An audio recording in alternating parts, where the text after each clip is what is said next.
번째 시간에 우리가 여기까지 공부를 했습니다.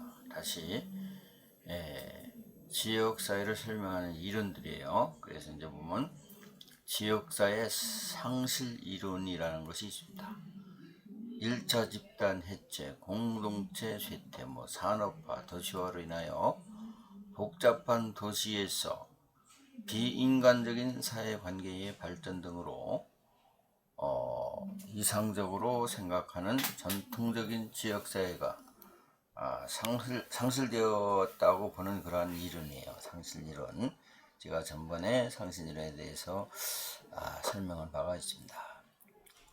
상실될 지역사회 기능을 대체할 수 있는 새로운 제도 장치가 필요하죠.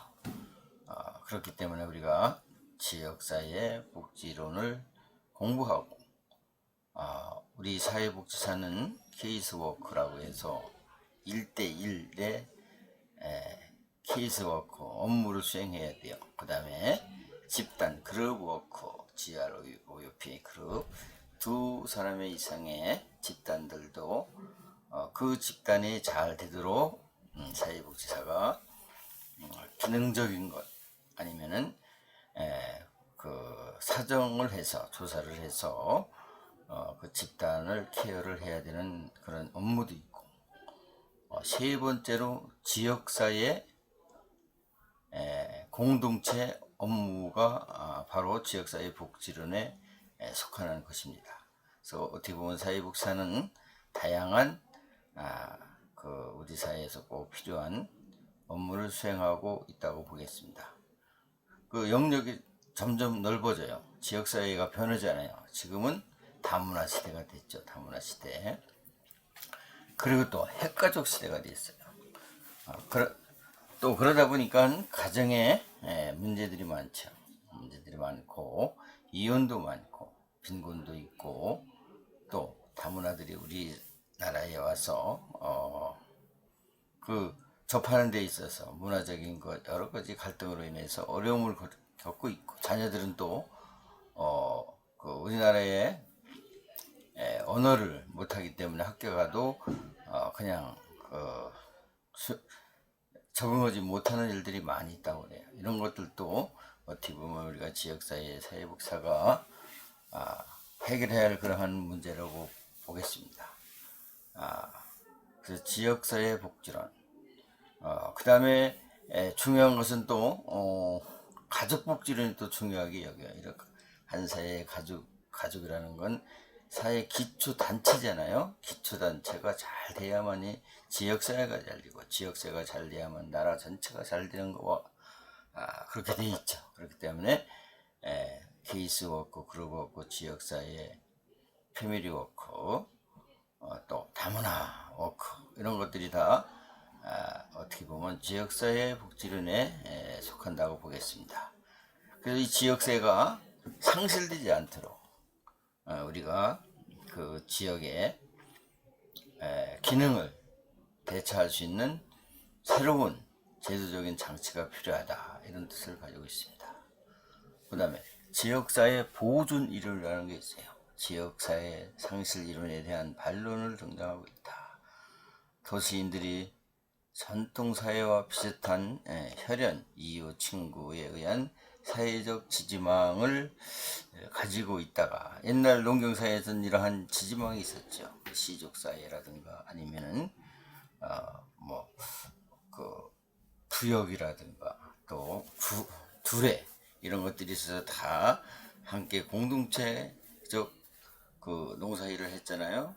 이런 것들이 이제 해체가 됐죠. 그러다 보니까 현대사회에서도 사회적 관계망을 지지하고 강화해서 전통사회가 지니고 있었던 지역사회 사회적 기능을 보존할 수 있다고 생각하고 있다.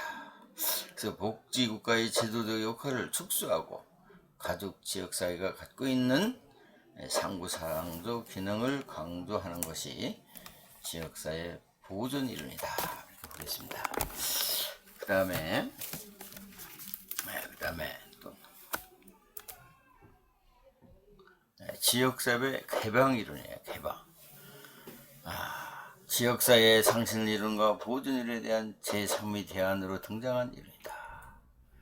순수하게 지역에 기초한 개념에 벗어나 사회적 지지망의 관점에서 비공식적인 연계를 강조하고 있다. 지역사회에서 기초한 개념과 공동의 이해와 관심에 기초한 개념을 결합하고 있다. 이 이론이 갖고 있는 의의는 현대사회의 지역사회가 지리적 의미와 기능적 의미를 포괄적으로 함축하게 된 사회 발전 현상을 비교적 잘 반영하고 있다. 개방이론. 우리나라도 지금 저출산 문제로 인구 감소가 심각한 그러한 정책을 해야 되는 그런 시점에 와 있어요. 그래서 우리나라가 이렇게 저출산으로 50년 내지 60년을 지나게 되면 국가를 지탱할 수 없는 인구가 추정이 된다고 합니다. 그러나 우리나라에서는 그 저출산의 문제로 여러 가지 지자체나 국가에서 정책을 세워서 실행을 하도 큰 효과가 아직까지는 없습니다. 그렇기 때문에 이제 여러 학교에서는 이주 이민, 이주를 시켜야 되는 거 아니냐. 그래서 또 다문화 정책이라든가 또 뭐예요? 그 이주 이민들을 우리나라에 이제 단일 국가가 아니고 이주 국가가 되는 거죠. 이주 국가를 만들어야 되지 않나, 이런 이론도 있습니다. 그래서 이런 것들이 지역사회 개방 이론으로 대두되고 있다. 이렇게 기억하시면 되겠습니다. 그 다음에 여기 보면은 여러분들이 이제 지역사회 이념이 있어요. 이념. 몇 페이지냐면 29페이지예요. 우리나라의 사회복지는 1980년까지는 주로 빈곤 해소를 위한 전력에 집중하였으나 1980년대 후반부터는 복지 대상자가 요구 대상자에서 국민 전체로 전환되어 사회복지 성격이 변화되기 시작하였다. 이게 이제 우리 교과서 내용이에요. 특별한 정상화 이론은 근간으로 탈시설화, 사회통합. 탈시설이라는 것은 그 요양원 같은 데를 우리가 그 생일을 우리가 이제 나이가 먹으면 요양원을 가야 될 수밖에 없는 그런 현실이죠. 이런 게 좋지 않다는 거예요. 그게 탈시설화예요. 탈시설화와 사회통합 이념으로 영향으로 노인, 장애인 등 서비스 이용자들에 대한 시설 보호에서 지역사회 보호 정책에서 전환되기 시작하면서 지역사회 복지 실천이 더욱 중요시 되게 되었다는 것입니다. 그래서 지역사회 서비스 분야 질적인 변화, 영향을 미친 이념들은 정상화, 사회통합, 주민참여, 네트워크 등을 우리가 그러한 사항을 이제 이념이 나오고 있다는 거예요. 정상화. 그래서 정상화라고 하는 것은 그 1960년대 스웨덴 이라크가 지적 장애인의 삶의 질 향상을 위해서 시설 보호가 아니라 지역사회의 정상적인 생활에 가까운 처우를 해야 한다는 운동이 시작되었다. 그래서 비장애인들이죠. 우리가 비장애인이죠. 그 장애인들이 비장애인들과 똑같은 생활할 수 있는 것들을 이제 스웨덴 니그리그에서 이제 이러한 이론이 나왔다는 거예요. 그래서 선진국일수록 장애인들이 비장애인에 가까운 생활할 수 있는 그런 시설과 정책과 정부의 지원이 있다는 것이죠. 이런 것들이 정상화를 얘기하는 거예요.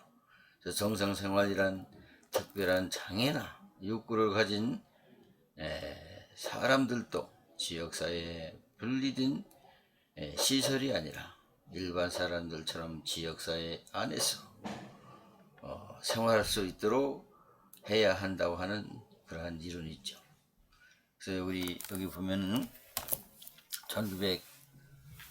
1960년대 스웨덴 니그리고가 지적장애의 삶의 질 향상을 위해서 시설부호가 아니라 지역사회의 정상적인 생활에 가까운 처우를 한다는 이렇게 짤막한 교과서에 요약 내용이 있습니다.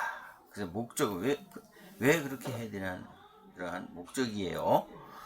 요 보호 대상자들을 시설에 분리 보호하는 것이 아니라 가족이나 지역사회 내 함께 생활하면서 생애주기에 대응하는 정상 발달 과제로 인간적인 욕구를 충족, 이웃관계, 교육, 고용문화 등을 포함한 그 외의 사회적 교류가 기회가 정상적으로 확보될 수 있는 지역사회 체계를 만들어내는 것이 관건이라는 것이죠. 그래서 우리나라가 이제 2008년에 노인 장기 요양법이라는 그런 법을 만들어서 노인 장기 요양법에 의한 그 노령사회의 기초가 되는 그 법들에 의해서 요양원이 설립되었고 또 재가복지라는 것이 생겼어요. 그 다음에 단기보호 이런 것들이 많이 생겼죠. 그 중에서 재가복지라는 그러한 차원은 어떻게 보면 지역사회와 가장 밀접한 관계를 갖고 있습니다. 왜냐하면 자기가 어르신 본인이 자기가 있던 곳에서 생활하면서 계속 노후를 잘 보낼 수 있도록 하는 것이 참 그게 이제 재가복지의 목적이에요. 근데 그 가족이 또 복지를 하면 더욱 편하고 그 수급자에겐 정말 적합한 지역사회 복지가 된다고 보고 있어요. 이런 사회복지 관계자들은. 그러나 지금 정부에서는 그 재가복지의 가족요양 급여를 줄이고 그것을 어떻게 보면 비정상화식으로 만들어서 그게 실현되지 않고 있는 것은 국가가 다시 재고해 봐야 된다. 이렇게 학회에서는 얘기하고 있어요. 가장 중요한 것은 자기가 있던 곳에서 자기의 생활 습관과 자기에 맞는 그러한 재가 복지가 되어야 된다는 것입니다. 그래서 공생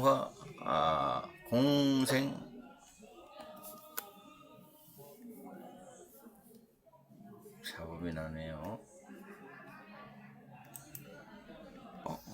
공생화 사회 실현, 함께 사는 사회가 필요하다는 거예요. 그래서 반차별화 가치와 근거야 우리가 한 지역 사회에서 빈부 차이도 있지만 여러 가지 그 사회적인 그러한 관계로 인해서 그 차별 대우를 받는 그런 일들이 있다고 봐요. 이런 것들이 많이 줄어들어야 된다는 거예요. 반차별 근거는 가치는.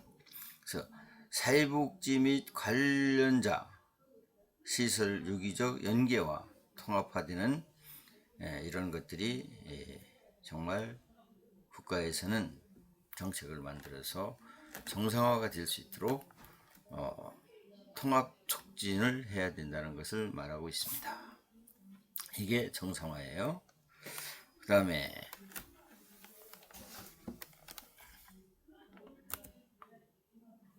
사회통합, 계층 간의 격차를 줄이고 사회의 전반적인 불평등을 감소시킴으로써 삶의 질을 제고해 나가는 것을 의미하고 있습니다. 지역 간의 차이에서 발생하는 갈등의 기능성을 줄여 나간다는 의미가 포함되고 있다. 또 참여, 이 참여라는 건 정말 중요하죠. 왜냐? 자기의 그 함께 참여해야 된다는 의식이 이 지역사회와 정치 참여도 있고 아니면은 주민들과의 참여도 있고 그것도 어떻게 보면 사회통합의 가장 중요한 것이죠. 거절의 반대는 참여잖아요. 여러분들이 거절을 당한다면 얼마나 자기의 삶의 질에서 가치가 많이 떨어지죠. 이런 것이 없도록 참여를 해야 된다는 거예요. 지방자치제도의 정착으로 그 정형성이 강조되는 원리, 주민들이 욕구와 문제를 정부나 사회복지 전문가가 일방적으로 해결해 주는 것이 아니라 주민들이 주체적인 참여 원리를 통해서 해결해 나갈 수 있는 사회복지 국가, 사회복지 정책이 되어야 된다는 것입니다. 이런 것들이 지역사회 복지의 이념을 가지고 있습니다. 또한 네트워크, 관계망이죠. 네트워크 확산은 정보 교환, 자원 공유, 가상공간의 실현을 통해 정치, 경제, 문화, 의료, 교육 등 사회 전반에 걸쳐 생활 형태의 변화를 일으키는 것을 말하고 있습니다. 그래서 지역사회 복지에서 네트워크의 원리는 지역사회 주민의 욕구에 적합한 서비스를 제공하기 위해서는 지역 주민의 조직과 보건의료, 복지연계, 사회복지기관, 시설연계 등을 포함한 포괄적인 그러한 조직이나 아니면 정책이나 아니면 지자체에서 이런 원리를 가지고 주민들의 관계망을 실현시켜야 된다는 것이죠. 그래서 여기 보면은 또 연습 문제가 있어요. 지역사회의 다양한 유형의 구분에 비추어 자신이 살고 있는 지역사회의 특성을 살펴보자. 또 이 오래된 미래 라드그로부터 배운다라는 책이나 책 이름이에요. 동영상을 감상하고 개발과 상징이라는 미명하에 지역 공동체가 어떻게 파괴되는지를 생각해보자. 지역사회 복지론을 여러분들이 깊이 공부하고 이해하려면 이러한 여러분들의 자발적인 노력이 필요하다. 이런 뜻에서 연습 문제가 있는 것 같습니다. 지금 강의가 17분 정도 됐어요. 요게 이제 제가 강행사를 또 하나 올릴 거예요. 또 하나 올리는데 그거는 이제 영상도 거기 포함이 되어 있어요. 지역사회에 대한 영상. 그렇게 해서 합쳐서 우리가 40분 강의를 하고 그 다음에는 또 제가 필요한 자료를 올려드리겠습니다. 다음에 한번 또 우리가 이 영상에서 비슷한 내용이지만은 동영상이 이제 제작되어 있어요. 한번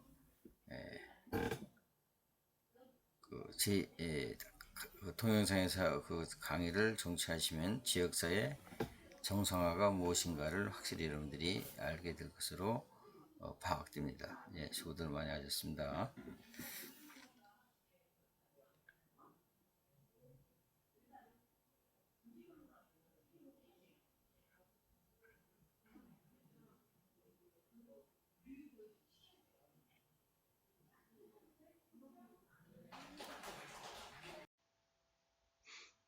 안녕하세요. 이번 시간에는 지역사회 복지 이념과 가치를 이제 마무리하는 시간을 갖겠습니다.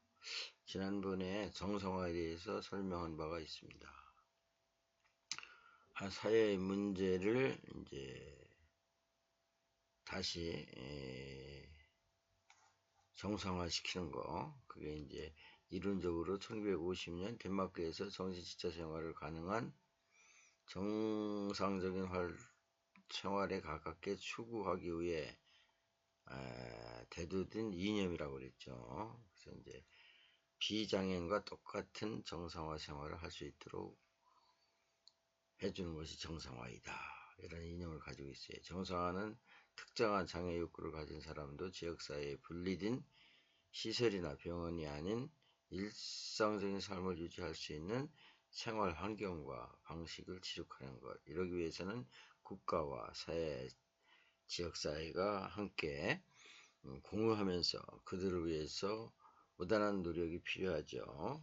그래서 이제 여기 체크 사이트 체크해 보면은 이제 그 내용이 있고, 또 한번 사회 통합, 사회 통합에 대해서도 한번 얘기한 바가 있죠.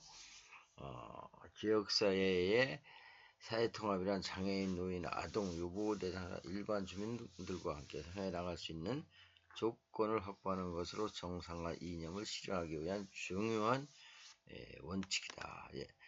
상호작용이 돼야만이 통합이 되잖아요. 그러기 위해서는 또 장애인이나 노인이나 그 지역사회에 우리가 함께하지 못하는 그들을 같이 함께할 수 있는 것이 이제 사회통합이다. 탈시설에 대해서도 얘기했어요. 수용소 같은 데를 벗어나서 가정과 같은 곳으로 함께 있는 것이 탈시설이라고 그랬어요. 그래서 생활거주시설 폐지를 의미하는 것이 아니라 생활시설 형태를 소규모 다양한 형태로 변화시키는 것이다. 즉 그룹홈, 주간보호시설, 단기보호시설도 소규모 다양한 형태로 변화시켜 가는 것이다. 그래서 여기 이제 사이트 체크의 탈시설화 한번 설명할게요. 시설 입주를 예방하는 것.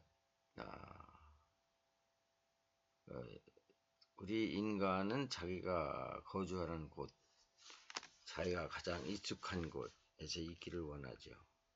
그래서 이제 시설에 입소시키는 것이 어쩔 수 없는 상황에서 하게 되죠. 그래서 탈시설화 하는 것이 좋다.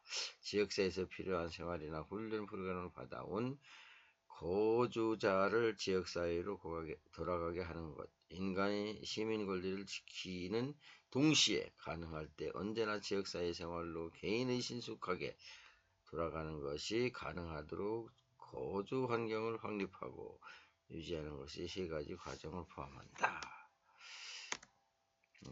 그래서 이 지역사회에 그 하나의 이렇게 통합을 하려면 지역사회에 이제 어떻게 소통하느냐 이런 동영상을 한번 보겠어요.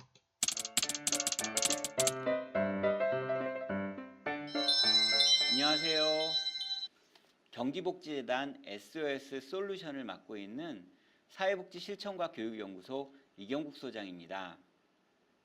오늘은 지역사회 조직을 위한 주민과의 효과적인 접근 그리고 의사소통에 대해서 이야기를 해보려고 하는데요.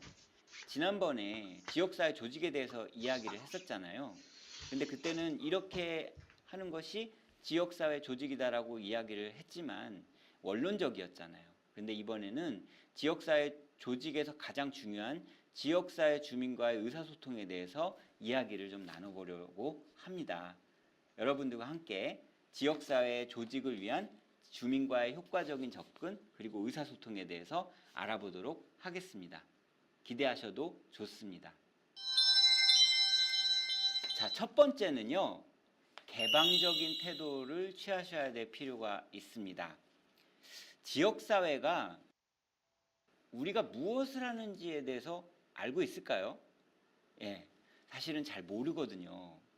그런데 이 복지기관들은 대부분 앞에 문도 있고 또 그 안에 이제 공간도 있고 여러 가지가 있지만 사실 여기 들어가도 되겠다라는 생각을 가질 정도로 그렇게 개방적이진 않아요.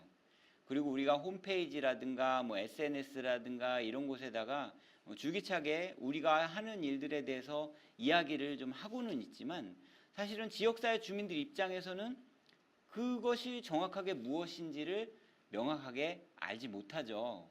그렇기 때문에 다양한 방법으로 지역사회 주민과 소통할 수 있도록 우리가 개방적인 자세를 취하는 것이 굉장히 중요합니다. 이 개방성이라는 것을 상징하는 어떤 상징물이 하나 있는데요. 그게 뭐냐면은 바로 통유리예요. 여러분들 식당이나 요새 이렇게 점포들 가시면 밖에서 안이 볼 수 있도록 돼 있나요? 안 돼 있나요? 대부분 밖에서 안이 보여지도록 구조화가 돼 있습니다. 예전에는 그러지 않았거든요. 예전이라고 그러니까 굉장히 오래된 것 같지만 불과 5년 전, 10년 전까지만 해도 이 바깥에서 안을 이렇게 볼 수 있는 그런 시스템으로 되어 있지 않은 곳이 굉장히 많았어요. 그렇지만 최근에 와서는 거진 대부분 개방형으로 통유리로 되어 있어서 밖에서 안이 훤히 보입니다. 그렇다고 하면 사람들이 그것을 보고 아 저기 들어가도 되겠구나, 아 저기서 무엇을 하는구나 이런 것들을 볼 수 있잖아요. 그죠? 그런 것처럼 우리 사회복지기관도 사실은 물리적인 통유리라기보다는 어떤 사회적인, 정서적인, 심리적인, 문화적인 이런 부분들에 대해서 어떻게 해야 된다? 사회적인 통유리로 만들어줘야 될 필요가 좀 있겠죠. 귀뚜라미라는 노래 아세요? 예, 귀뚜라미 보일러 말고 귀뚜라미 노래. 예, 그 안치환이라는 가수가 부른 노래가 있는데 거기서 보면은 지하도 콘크리트 옆 좁은 틈에서 숨막힐 듯 토하는 울음 그러나 나 여기 살아있어. 사실 귀뚜라미라는 존재는요 미물에 속하잖아요. 그런데 찌르르 찌르르 울어요. 누구를 위해서 그렇게 우는 걸까요? 물론 그 귀뚜라미의 사명은 우는 소리겠죠. 그렇지만 제일 중요한 거는 누가 듣지 않더라도 꾸준히 계속 찌르르 찌르르 하는 그 귀뚜라미의 모습을 우리는 본받아야 될 필요가 있습니다. 그러니까 누가 듣든 안 듣든 우리는 우리가 하는 일들을 다른 사람한테 지속적으로 보일 수 있도록 노력하는 것이 중요합니다. 두 번째, 지역사회 주민이 하는 이야기를 귀담아 들어라. 지역사회 주민들은요, 지역사회 주민들의 관점, 지역사회 주민들의 입장에서 사회복지기관을 이야기를 하거든요. 그리고 사회복지기관이 우리는 되게 종별로 돼 있잖아요. 그럼에도 불구하고 이분들은 그냥 사회복지기관이라고 그러면 의뢰 똑같은 일을 하는 거다라고 생각을 하는 경우들이 있거든요. 그렇기 때문에 지역사회 주민들 입장에서 사회복지기관에 일방적으로 소통을 할 수 있습니다. 이런 부분들에 대해서 우리 사회복사들은 거부감이라든가 불편함을 가지지 않고 그분들이 하는 이야기를 그냥 듣고 그분들의 이야기를 어떻게 우리가 받아들일 수 있을까라는 것에 대해서 생각을 해보셔야 될 필요가 있습니다. 그러니까 말 그대로 우리의 귀를 열어놔야 된다는 거죠. 앞에서 이야기한 것처럼 개방성에 초점을 맞춰서 이 사람들의 이야기를 듣는 것도 굉장히 개방적으로 자세를 취하셔야 될 필요가 있습니다. 세 번째, 지역사회 주민의 말을 수용하고 지지하라. 예, 두 번째 이야기하고 되게 비슷한 부분들이 있는데요. 미묘하게 다릅니다. 지역사회 주민의 말과 생각이 우리의 생각과 다를 수 있죠. 예, 그리고 이상적이거나 지극히 한쪽으로 흐를 수 있습니다. 요거까지는 되게 비슷해요. 그렇다고 한다면 우리가 개방적인 자세 이외에 또 어떤 자세를 취해야 되냐면요. 한쪽으로 치우친 생각이라 할지라도 그것을 충분히 들어주고 수용해야 돼요. 아이 그건 아닙니다. 그렇게 생각하시면 안 돼요. 그 부분은 바람직하지 않습니다. 이렇게 얘기하기보다는 아 그렇습니까? 아 그런 의견도 있습니까? 아 좋은 생각이네요. 저희가 참고할 수 있도록 하겠습니다. 이런 자세가 굉장히 중요하죠. 여러분들 좋다와 나쁘다 이렇게 얘기하잖아요. 그런데 지금부터는요. 좋지 않다, 나쁘지 않다. 이렇게 부정적인 말이라도 좋지 않다, 나쁘지 않다. 이렇게 얘기를 하시는 것이 굉장히 중요합니다. 그러니까 좋다, 나쁘다라는 이분법 논리보다는 그거는 충분히 들을 수 있다. 그래서 부정적인 말이라 하더라도 좋지 않다, 나쁘지 않다. 이렇게 얘기하는 것이 훨씬 더 지역사회 주민들한테 다가가기가 편하고 지역사회 주민들도 받아들이기가 편합니다. 네 번째, 모든 일을 일일이 설명할 필요는 없다.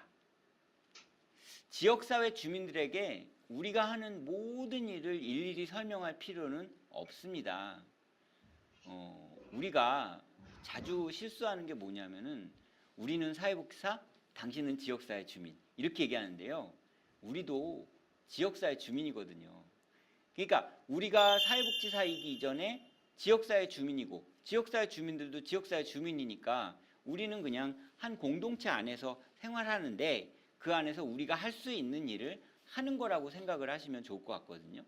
그렇다고 한다 그러면 지역사회 주민들이 우리를 바라보는 것을 저건 잘못됐다. 그리고 잘못 바라보고 있네. 라고 굳이 이야기할 필요 없어요. 그분들이 그것을 그대로 바라보면서 그 본인들의 생각을 이야기하는 것들을 우린 그냥 들어주면서 그것에 대해서 이해하고 설득시키고 교정시켜 나가면 될 일이거든요.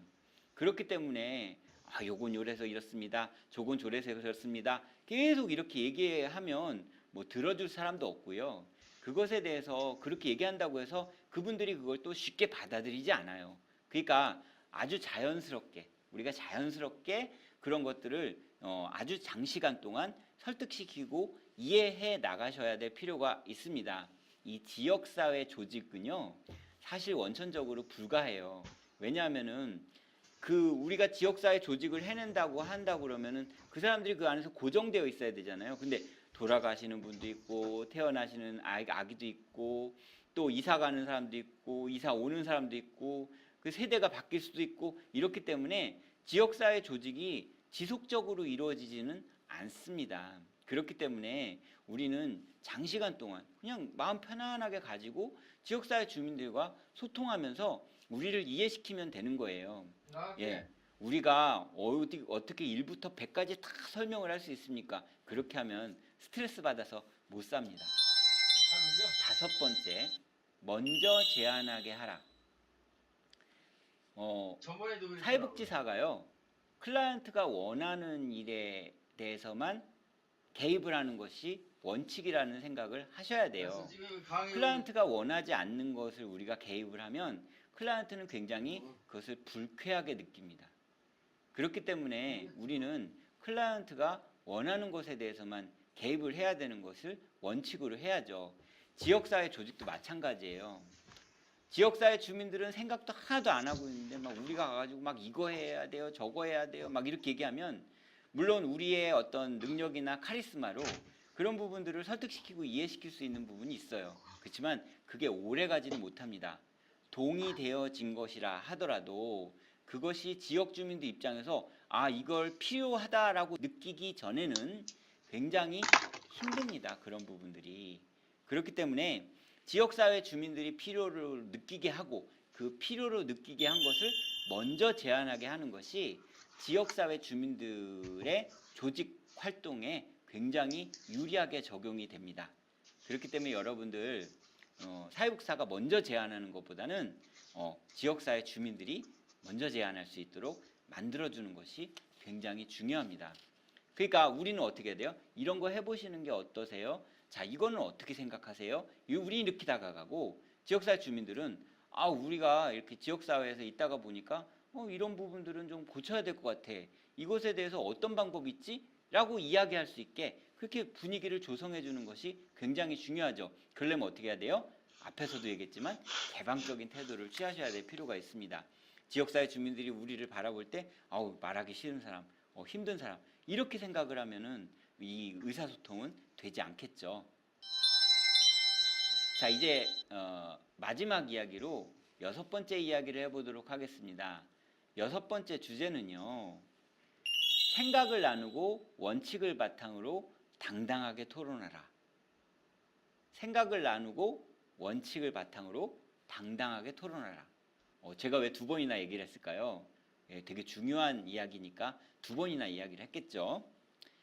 우리 사회복지기관은 원칙이라는 게 있어야 돼요. 지역사회 주민이 갑이 될 수 없죠. 마찬가지로 우리도 을이 될 수 없습니다. 우린 동등해야 돼요. 근데 우리 세금으로 움직이는 곳이니까 우리 식대로 해야 된다라는 생각을 지역사회 주민들이 충분히 할 수 있어요.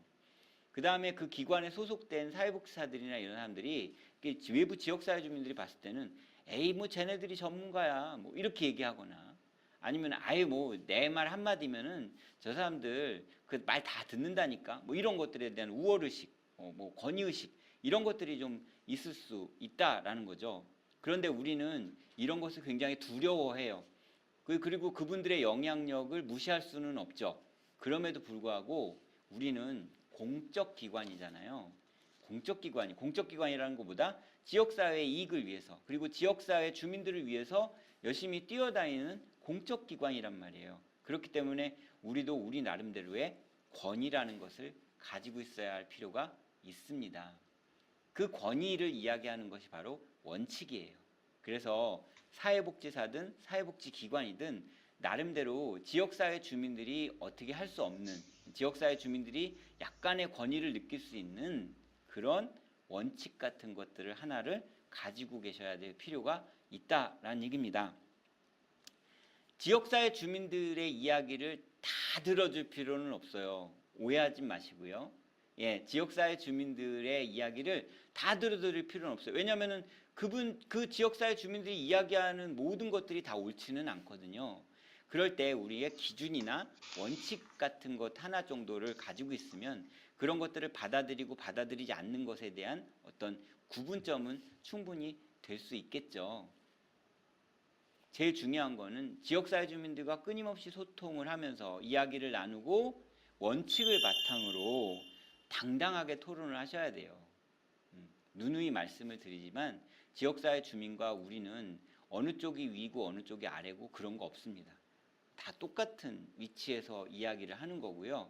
우리가 지역사회 주민들한테 할 수 있는 일, 그리고 지역사회 주민들이 우리한테 할 수 있는 일, 이런 것들을 서로 나누셔야 될 필요가 있어요. 그럴 때 아우 저희는 여러분들을 위해서 일하는 거니까 여러분들이 말하시는 거 다 들어드리겠습니다. 이런 자세가 아니라 이런 부분들은 이렇게 좀 해봤으면 좋겠습니다. 그리고 그런 의견도 있군요. 이런 것들에 대해서는 저희가 받아들일 수 있도록 하겠습니다. 또 지역 주민분들께서도 이런 일들이 잘 되게 하기 위해서는 이렇게 좀 노력을 해주시면 좋겠습니다. 이런 식으로 당당하게 이야기해야 될 필요가 있어요.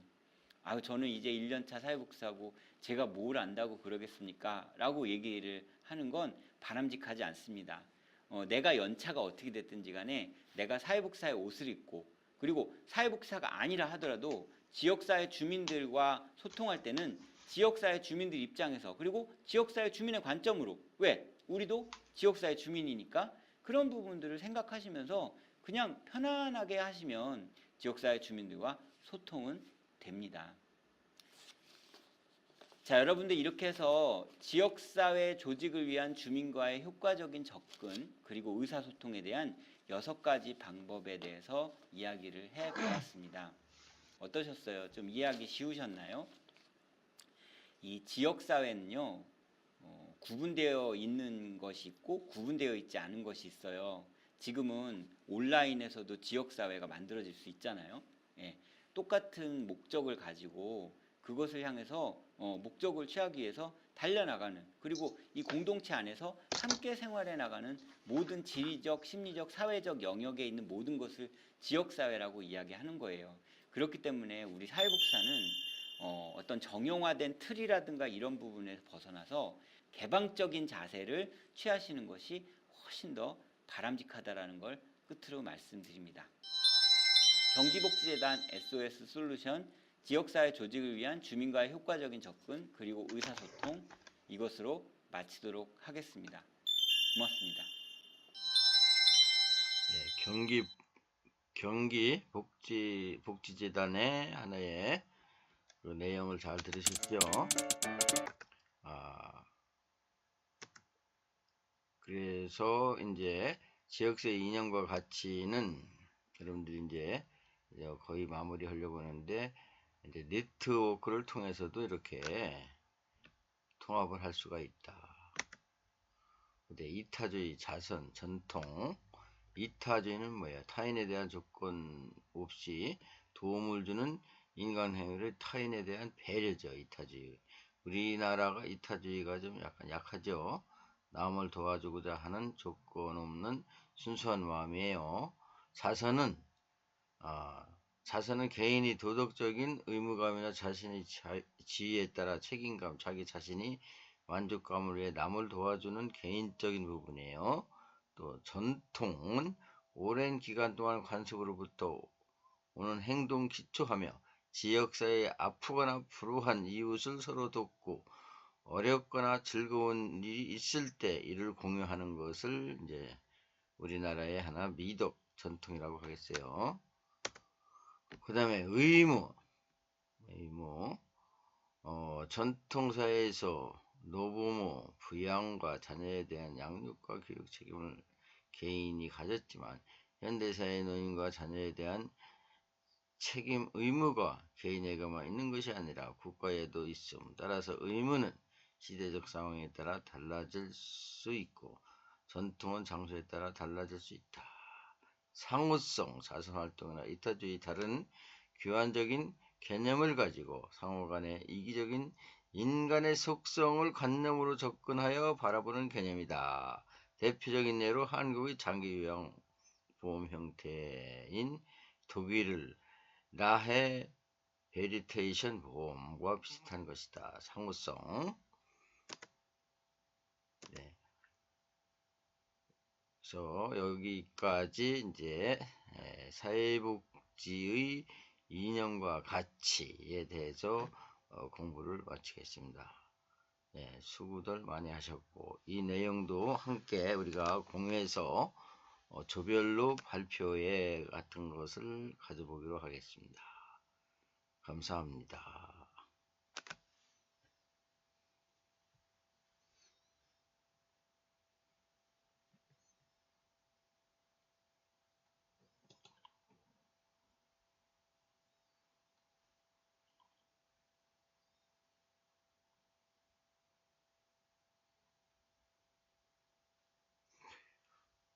여기 시간이 조금 더 해야 되기 때문에 쭉 한번 다시 살펴볼게요. 지역사회 가치는 의무, 상호성이 있다. 또 이타주의, 자선, 전통, 소소탐험, 이념,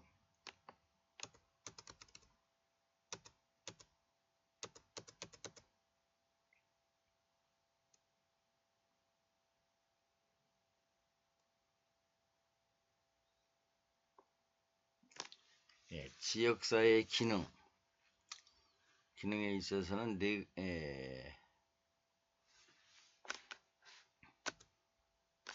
지역사회의 계획이 있고 프로그램 운영이 있고 기본 확보에 대한 배당이 있고 사실 발견과 조사가 있고 공적인 관계 형성이 있고 그 다음에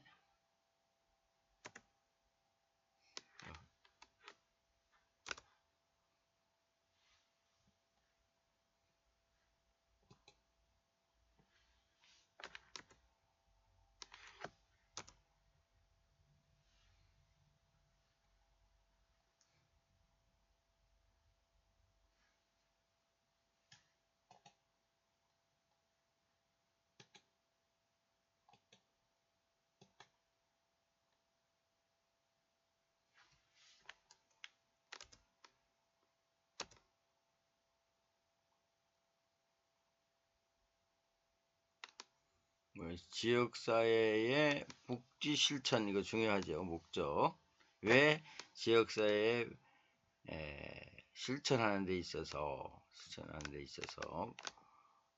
커뮤니티 프로젝트죠. 왜 해야 되느냐는 거죠. 네 가지가 있어요. 지역사회 참여와 통합의 강화, 지역사회 서로 통합하고 관여하는 것. 두 번째, 문제 대처 능력 고양, 또 사회 조건과 서비스 향상. 네 번째, 불이익 집단을 이익 증대 이런 게 있다.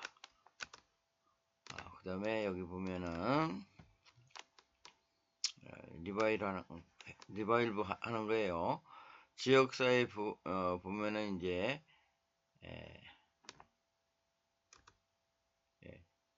과업 중심의 목표가 있어요. 목표.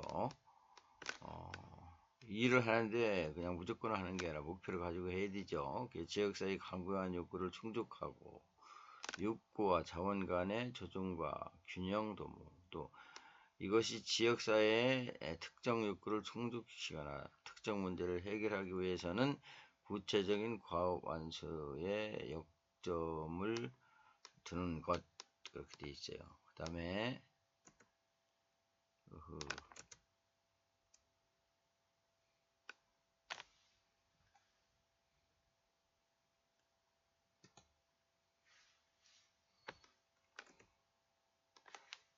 참네. 또 지역사회의 그 커뮤니티 프로젝트 개념, 지역사회 사회 실천을 클리언트에 간주한다. 지역사회 수준의 지역사회 집단, 조직, 제도, 지역 주민 간 관계, 상호작용, 행동을 패턴을 변화시키는 실천의 기술의 적용이다. 세 번째, 지역사회 복지 달성이라는 목적으로 해 보다 구체적으로 지역사회 구성원들을 공유하는 문제와 관련된 지역사회 변화를 위해 요구되는 계획기술을 응용하는 활용한다. 지역사회 계획 및 서비스 통합, 지역 주민의 조직화, 사회행동 포괄하는 것으로서 변화를 위한 직접적 개입을 활동에 초점을 둔다. 지역사회 복지 증진을 위한 모든 전문적, 비전문적 활동을 포함한다. 이렇게 되어 있어요. 그래서 이제 우리가 지역사회 실천 개념과 기타 관련 개념까지 다시 한번 우리가 이제 마무리하는 시간을 가졌습니다. 수고들 많이 하셨고, 우리가 또 대면 수업을 해야 되겠죠. 수고들 많이 하셨습니다.